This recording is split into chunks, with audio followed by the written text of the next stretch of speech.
Bonjour tout le monde. Alors aujourd'hui, je vais essayer de répondre à une question qu'on m'a posée à plusieurs reprises ces derniers jours. Cela concerne le titre ESSO. Donc ESSO, un des titres 2022. Le titre progresse de 163% depuis le début de l'année. Donc le titre, il est en pleine bourre. Et donc on m'a posé la question, David, à combien évalues-tu la valorisation du titre ESSO? Jusqu'où vois-tu le titre aller? Alors, c'est vrai que lorsqu'on me pose ce genre de questions, à chaque fois, moi j'ai toujours la même approche, hein. Je vais regarder, j'ai toujours mon approche fondamentale où là je vais regarder les derniers résultats, la valorisation actuelle du titre, hein, parce que c'est vrai qu'un titre qui prend 163%, on peut se dire ça y est, le titre il est en pleine bulle, voilà, il est survalorisé, etc. Donc on peut se poser cette question, on peut même penser ça. Et puis après, je vais aussi regarder le titre d'un point de vue d'un point de vue technique, hein. Je vais regarder la configuration technique et voir si le titre a encore un potentiel haussier. Donc voilà, c'est mes deux approches. Alors c'est vrai que d'un point de vue fondamental, ESSO, c'est pas facile à appréhender, hein. C'est pas facile à appréhender dans le sens où le titre, il aligne, il n'arrête pas en fait, de nous, il y a des résultats. En fait, il alterne des bons résultats avec de mauvais résultats. Je vais vous montrer ça tout de suite. Et donc, c'est toujours difficile de se projeter. Voilà, les résultats sont très volatiles d'une année à l'autre, surtout en termes de rentabilité, parce que regardez sur les années 2018, là on est en perte. Après 2019, on retrouve le chemin des bénéfices. Après en 2020, alors là c'est l'année Covid, la société, enfin il y avait des marges de raffinage négatives, donc là lourde perte. Et derrière aussi, les capitaux propres, quand on fait de lourdes pertes, là ils sont grignotés, sont gravement grignotés, puisque là ils passent de 926 à 170 millions. La dette, il y a une dette très très faible. Donc quand on voit ce genre d'exercice, quand on voit ce genre de société qui alterne des exercices en perte avec des exercices en forte hausse, là c'est toujours difficile de donner vraiment un bon niveau de valorisation. Voilà, parce que là, quelle est vraiment la juste valorisation du titre? Ça me paraît vraiment difficile. Je ne sais pas, est-ce que ça vaut, si en se basant sur un PER, ça vaut un PER de 4, 5 ou voire 2 ou 3 parce qu'on a peu de visibilité sur les futurs résultats. On verra, mais en tous les cas, il y a un élément, moi, qui m'interpelle vraiment lorsque je regarde le titre ESSO, c'est sa marge de raffinage. Alors la marge de raffinage, c'est une donnée que je regarde souvent, même c'est la donnée, on va dire que c'est une des données principales que je regarde pour le titre ESSO. C'est cette marge qui m'avait fait revenir sur le titre ESSO fin 2021, parce qu'en fin 2021, il y avait le cours du baril de pétrole qui grimpait, le secteur pétrolier qui grimpait aussi, qui suivait un peu la tendance, et puis il y avait le titre ESSO. Je suis allé voir, je dis tiens, ESSO, on va voir au niveau de sa marge de raffinage, qu'est-ce que ça nous donne. Et donc la marge de raffinage, qu'est-ce que c'est? Je vais vous montrer. Pour avoir ce niveau de marge de raffinage, de toute façon c'est un niveau de marge de raffinage au niveau européen, d'accord, et vous tapez ça dans Google, d'accord, et après dans Google, et tout de suite derrière il vous ramène, la première occurrence que vous ramène Google, c'est le site de l'UFIP, et sur le site de l'UFIP sont publiés de façon quotidienne le niveau de la marge de raffinage. Et moi ce qui m'avait interpellé justement fin 2021, lorsque le baril de pétrole commençait à flamber, c'est que la société, donc ESSO, avait publié de très bons résultats semestriels, on va dire, avec une marge de raffinage de quelques euros par tonne, on va dire à peu près un niveau de marge de 6 euros sur le premier semestre. Je m'étais dit, oula, sur le deuxième semestre, cette marge de raffinage grimpe, donc on a de bonnes chances d'avoir de bons résultats semestriels sur le S2. Donc voilà, j'étais très impatient de voir ces résultats annuels pour ESSO, étant donné que la marge de raffinage était en forte hausse en cette fin 2021. Donc voilà, ce qu'il faut savoir, c'est que la rentabilité des sociétés, des raffineurs, va être étroitement liée à cette marge brute, à cette marge brute de raffinage. Alors c'est vrai quand vous voyez 14 euros par tonne, c'est vrai que ça c'est pas très parlant, hein, donc on va regarder un peu l'historique, c'est là où ce site est vraiment bien fait. Et là il y a un historique aussi par année avec les marges moyennes par annuel. Et donc là on est sur du 14 en 2011, bon je vais pas toutes les commenter. Donc en fait grosso modo, regardez là on est sur le plus haut, on est en 2015 à 45. On est à 28, 2018, 2019. Donc on peut dire grosso modo que la marge, que la moyenne est de 25. D'ailleurs, regardez là avec Excel est magique. Hein, donc vous sélectionnez vos trucs et puis voilà, vous avez un petit cours d'informatique en parallèle. Bon, c'est une blague. Hein, donc là, on a une marge moyenne de 25 euros par tonne. Donc 25 euros par tonne. C'est vrai que finalement, l'année 2021, c'était un cru, on va dire, plutôt moyen dans la fourchette basse par rapport à la moyenne. 25 euros, mais ce qui m'a aussi interpellé, donc voilà, j'attendais moi vraiment ces résultats annuels avec impatience. D'ailleurs, après, lorsque la société a publié ses résultats annuels, moi j'ai publié donc un article sur mon nouveau site, hein, justement, qui mettait en évidence ces excellents résultats annuels de SO, puisque vraiment les résultats étaient records, avec un résultat net de 573 millions. Alors ils sont là aussi, 573 millions. Et surtout, on avait une position financière nette qui atteignait 383 millions. 383 millions. Et lorsque la société a publié cette position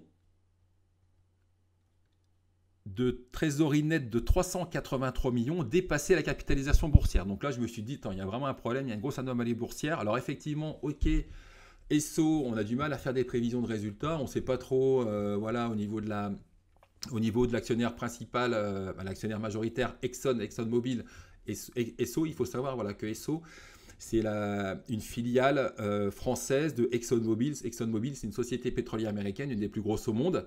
Et Esso, en fait, c'est son raffineur en France. Et étant donné que Exxon n'est pas très loquace au niveau des prévisions, voilà, elle communique très peu auprès de ses actionnaires minoritaires. On ne va pas dire qu'ils sont floués, mais bon, voilà, on ne peut pas dire qu'elle s'intéresse vraiment à ses actionnaires minoritaires.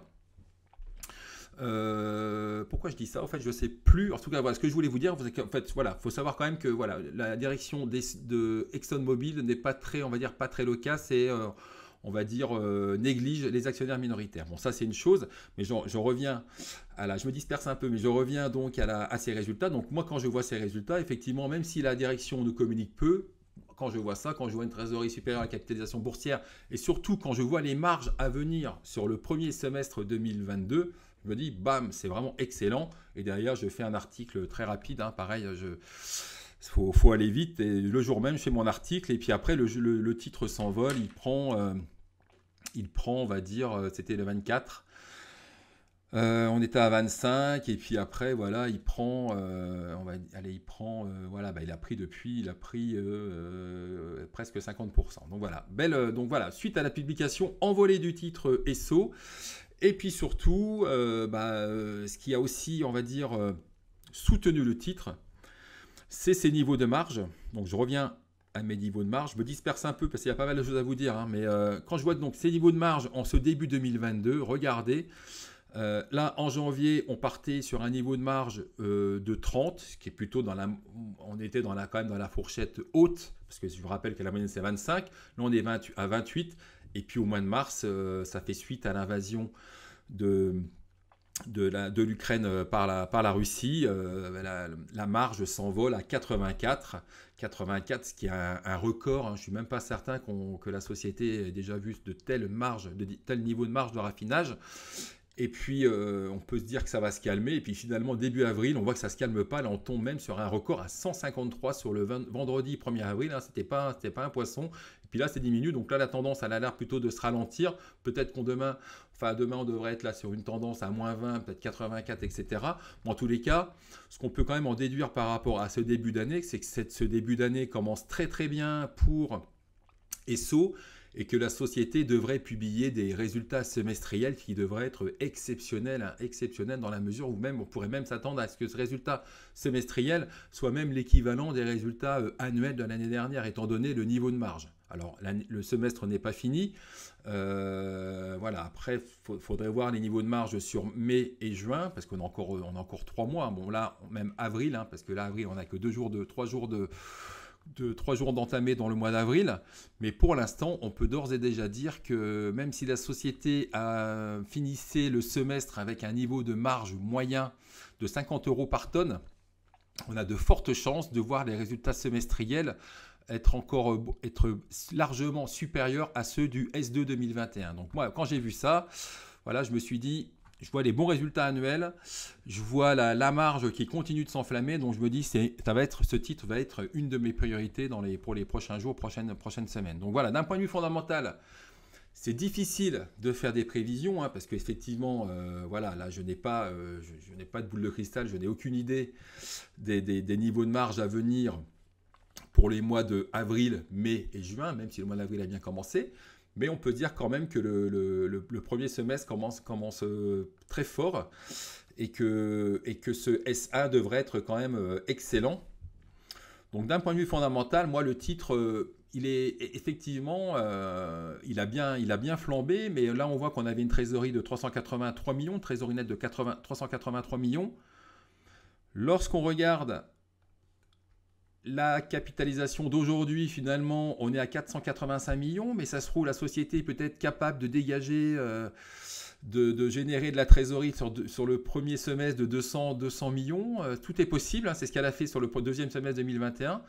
Donc là, finalement, si la tendance sur la marge de raffinage reste sur des niveaux élevés, alors peut-être pas aussi élevés que sur le mois de mars, mais si on reste sur des niveaux entre 40 et 60 euros par tonne, la société est tout à fait capable de dégager un RN autour des 300 millions et de même d'augmenter sa trésorerie de 200 millions. Donc, certes, le titre a bien monté, mais lorsqu'on regarde les marges de raffinage et les futurs, on va dire, hypothétiques résultats à venir, on peut se dire que le titre, bon, on peut pas dire que le titre soit encore survalorisé. Il pourrait même être peut-être encore sous-valorisé. Tout ça, ça va dépendre, encore une fois, de cette évolution de la marge de raffinage. Alors, c'est vrai que cette marge de raffinage, c'est un bon indicateur, mais ça ne suffit pas. Parce que c'est vrai, des fois, on a eu des bonnes marges. Mais il faut savoir que le métier de raffineur, c'est un métier où il y a des accidents industriels, où il y a des incendies. Souvent, il y a des travaux de rénovation qui entraînent donc des fermetures de raffinerie. Qui dit fermeture de raffinerie, qui dit pas de chiffre d'affaires pendant plusieurs semaines, pas de rentabilité, après une rentabilité même, pas de rentabilité même, des pertes, et puis après qui se traduisent par des résultats plombés. Bon, là, à mon avis, c'est pas le moment de faire des travaux de rénovation. Enfin, moi, je le vois en tant que raffineur. Je pense c'est pas le moment. Si ça nécessite des travaux de rénovation, je pense qu'ils vont pas y couper.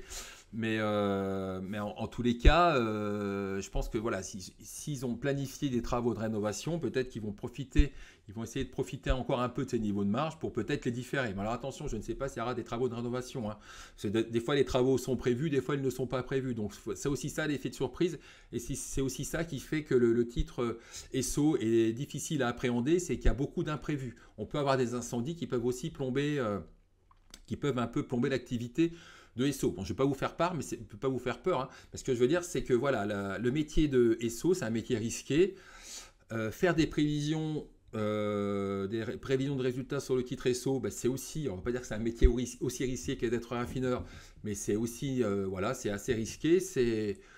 C'est difficile parce que voilà, on le voit d'une année à l'autre, ça varie beaucoup. On voit que de toute façon, le management s'efforce de ne pas trop en dire aux actionnaires minoritaires.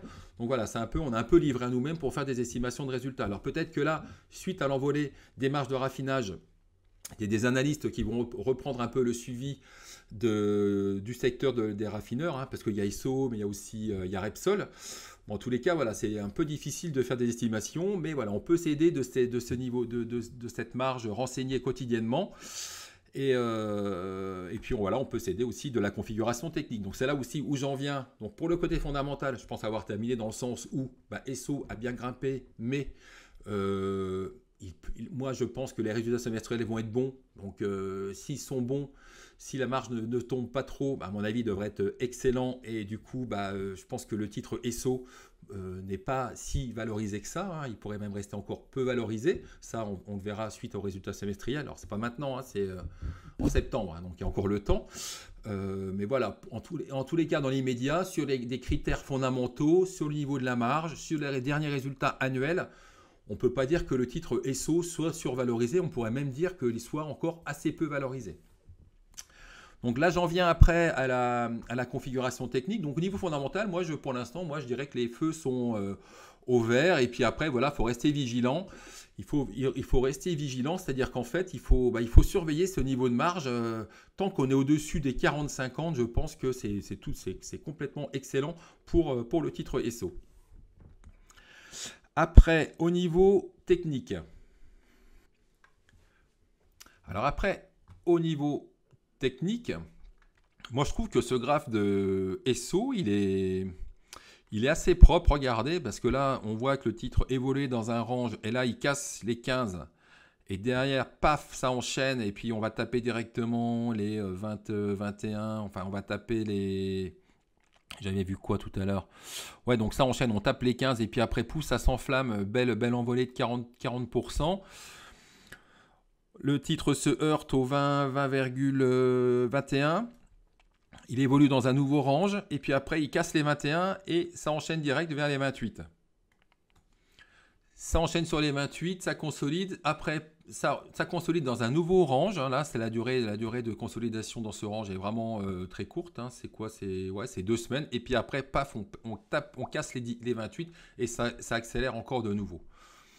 Donc le graphe, il est, voilà, au début, on voit vraiment que ça c'est... Alors là, maintenant, qu'est-ce qu'on peut voir sur ce graphe? Donc là, on voit une grosse flambée haussière sur la séance de mardi. Le titre prend 24% dans des volumes records. Ce qu'il faut aussi regarder, c'est les volumes. Les volumes sont historiques. Hein. Regardez, on regardera en vue hebdo. Vous allez voir que les volumes c'est du jamais vu hein, depuis 10 ou 15 ans. Donc les volumes sont sur des niveaux records.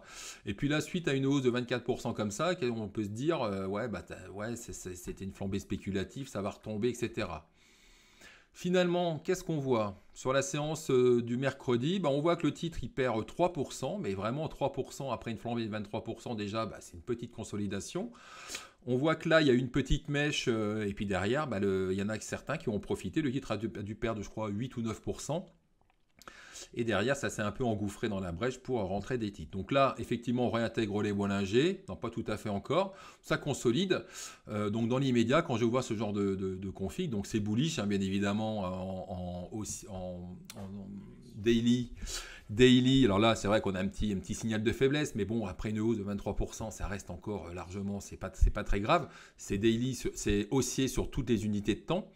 Mais dans l'immédiat, moi, je vais plutôt attendre de voir le titre, ce qu'il va faire. Donc je vais attendre ce qu'il va faire. Donc quand je vois ça, je vois l'oblique qui est ici. Donc je vais voir peut-être ce qu'il va aller sur l'oblique et puis pour après rebondir comme ça. Après il y a une autre oblique ici. Donc peut-être qu'il va consolider plus bas après avant de repartir. Mais en tous les cas, moi je ne fais rien. Je ne fais rien. Donc j'ai des titres, je ne fais rien. Donc je n'allège pas, je ne renforce pas. Je reste spectateur. Ce qu'on a remarqué quand même aujourd'hui avec les abonnés premium sur Discord avec JM, c'est qu'aujourd'hui on a vu, donc c'est un titre que j'ai pas mal tradé, que j'ai encore en portefeuille, donc j'ai initié une ligne, moi je vous dis, sur les 14, c'était ici je crois, voilà, j'avais initié une première ligne le 3 novembre à 14 €. Alors après franchement je ne m'attendais pas à une telle envolée du titre. Bon là c'est un petit commentaire. Donc là ce qu'on a vu aujourd'hui en vue 15 minutes, c'est qu'on voit quand même le titre sur le plus bas du jour. On a vu à chaque fois que le titre rebondit sur ce plus bas des 35,8, 35,7. Donc là dans l'immédiat, tant qu'on ne casse pas ces niveaux, c'est plutôt intéressant, mais on pourrait peut-être, alors ce qu'on pourrait faire pour ceux qui sont plus agressifs, c'est que si demain on revient sur les 35,7, c'est peut-être tenter un achat. Mais moi j'ai envie plutôt d'être spectateur et de voir la réaction du titre, de voir déjà demain matin si le titre réagit de nouveau de la même façon sur ce support intraday en vue 15 minutes. Et en fonction de ça, je prendrai une décision. Alors moi quand même, la décision quand même que je pourrais prendre par rapport à cette configuration graphique, je suis assez agressif quand je vois ce genre de... Alors je suis assez agressif dans le sens où aussi, parce que ça fait un titre sur lequel j'ai pas mal gagné, j'ai des allers-retours, donc effectivement on est encore plus en confiance, alors sans bien sûr, il ne faut pas non plus s'exposer comme un malade, mais ce que je veux dire c'est que voilà, on commence à bien connaître le titre, on est plus en confiance, et puis on tente plus des choses, sans non plus s'enflammer. Mais là, moi, ce que je pourrais faire sur ce titre, c'est ce que je pourrais faire, c'est acheter un nouveau plus haut. C'est que si on casse un nouveau plus haut, alors franchement, idéalement, j'aimerais plutôt que là que le titre consolide sur cette oblique et qu'il reparte comme ça avec un long chandelier. Et puis là, ce qui serait vraiment l'idéal, c'est qu'il reprenne 3-4%, qu'il clôture sur les 38 et puis après, qui franchissent qui clôturent sur les 38-39 et puis après voilà, qui perce ses plus hauts alors que le titre il a plus 2, plus 3, comme ça derrière ça nous donne un potentiel à plus 7, plus 8 en pleine spécu. Enfin je ne sais pas si vous comprenez ce que je veux dire, mais ce que je veux dire c'est que là, demain si on casse un nouveau plus haut, ça me paraît quand même risqué de rentrer sur le titre parce que ça voudrait dire qu'il faudrait qu'il prenne casser un nouveau plus haut demain. Ça voudrait dire quoi? Ça veut dire que là, si on casse un plus haut demain, ça veut dire qu'en fait, le titre, il faudrait qu'il fasse un plus 8 demain. Si demain le titre fait un plus 8, ça voudra dire qu'il casse un nouveau plus haut. Et rentrer sur un nouveau plus haut, alors lorsque le titre fait plus 8%, là, je suis moins, on va dire, je suis moins spéculateur, ou alors peut-être sur une toute petite pause. C'est pour ça que je dis idéalement, ce qui serait parfait pour le graphique et même aussi pour mon trading et je pense même qu'il serait même moins risqué pour ceux qui voudraient tenter quelque chose, ce serait que le titre consolide et qu'après qu'il reparte depuis les 38 et puis là qui perce direct les 40-41. Mais c'est vrai que demain, si le titre fait un nouveau plus haut à plus 8, là j'aurais du mal peut-être à renforcer. Ou alors peut-être que je renforcerai sur 100 ou 150 titres comme ça pour faire mumuse. Mais je ne renforcerai pas sur une grosse pause. Donc voilà, je ne sais pas si je suis très clair dans mes explications au niveau de ma stratégie là-dessus sur le titre ESSO. Mais en tous les cas, voilà. Dans l'immédiat, moi je vais rester spectateur. Je ne vais pas rentrer demain, je ne vais pas renforcer demain l'ouverture ou voilà. J'ai plutôt attendre de voir le comportement du titre, voir si ce support intraday qu'on a vu en 15 minutes tient, ou alors voir s'il ne tient pas, et bien directement on aura le titre, on aura en objectif technique les 33,7 qui correspond à cette oblique, voire les 32. Honnêtement, même si le titre revenait sur les 32 ici, sur les 33 ici ou ici, ça serait pas non plus la mer à boire, hein. Ça serait que le titre voilà, consoliderait un peu et puis peut-être avant un potentiel redémarrage. Donc voilà, je vais patienter, j'attends de voir la réaction sur le plus bas sur cette oblique. Par contre, si je vois que le titre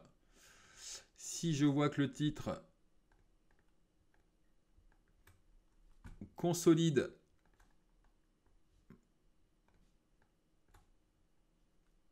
pour moi le meilleur scénario pour ceux qui veulent trader des titres, c'est que le titre fasse ça comme ça, et puis qu'après, boum, voilà, on repart comme ça. Donc là, c'est dans un scénario parfait, hein. Donc là, voilà, c'est le scénario qui m'irait bien. Mais après, voilà, on faudra s'adapter en fonction du titre, hein. Peut-être que le titre demain va perdre 10%. Si la marge de raffinage aussi baisse de 30 ou 40 euros par tonne en une journée, peut-être que voilà, les spéculateurs vont commencer à alléger leur pause et puis le titre va retomber. Donc voilà, faut avoir tous les scénarios en tête. En tous les cas, moi, mon scénario dans l'immédiat, c'est attendre, mais en tous les cas, d'un point de vue, alors oui, pardon, ce que j'ai voulu, ça c'était, je parlais vraiment en vue très très court terme, mais quand on prend du recul en vue semaine, qu'est-ce qu'on voit? Bon, on voit que le titre, regardez, c'est un niveau que j'avais tracé il y a quelques semaines et regardez, voilà, le niveau, il a joué son rôle de résistance. On est en vue hebdo, hein, donc là, on a une résistance 38,5 à casser. Après, si on la casse, alors là, il y a les niveaux des 42, mais surtout, moi, vraiment, le niveau qui pourrait donner un beau potentiel,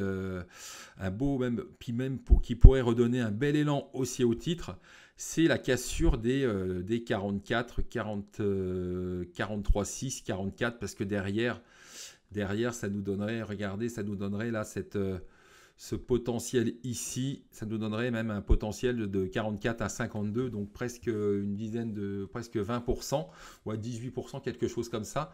Donc là, ça vaudrait le coup. Bon, on n'en est pas encore là, hein. C'est vrai que là, je me projette encore sur plus haut. Alors peut-être que ça traduit chez moi un certain optimisme sur le titre. Mais voilà, je vous dis, aujourd'hui, je suis optimiste sur le titre parce que voilà, je me fie aux marges de raffinage. Mais si les marges de raffinage venaient à se détériorer, effectivement, je commencerai à prendre un peu plus de gains, à prendre des gains dessus. J'ai pris pas mal de gains, j'arrête pas de faire des allers-retours tout au long de la montée. Donc voilà, je crois avoir tout dit au niveau technique. Donc voilà, en hebdo, il y a C38 à passer. Après, il y a les 42. Et puis après, je trouve que le niveau le plus intéressant, ce sont les 44. Parce que si les 44 sont cassés, ça libère derrière un beau potentiel.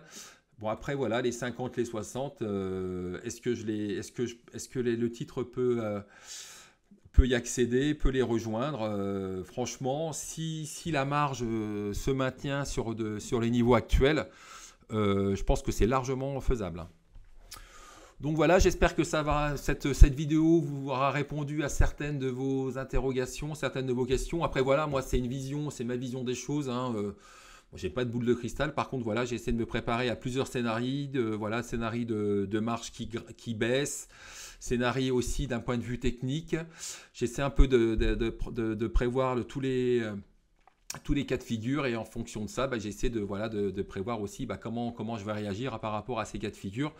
Donc j'espère que ça vous aura aidé et puis voilà, je vous encourage, on essaie d'être actif sur le blog, on rédige des éditos, on a un compte Twitter DR Bourse. Là, il y a une chaîne YouTube là qui démarre tout doucement. Alors ça va dépendre aussi, il va falloir que je trouve le temps de faire des vidéos. Et puis voilà, il y a quelques vidéos, il y a peut-être des choses qui pourront vous aider dans votre apprentissage dans le trading ou dans l'analyse fondamentale. Allez, je vous dis à bientôt.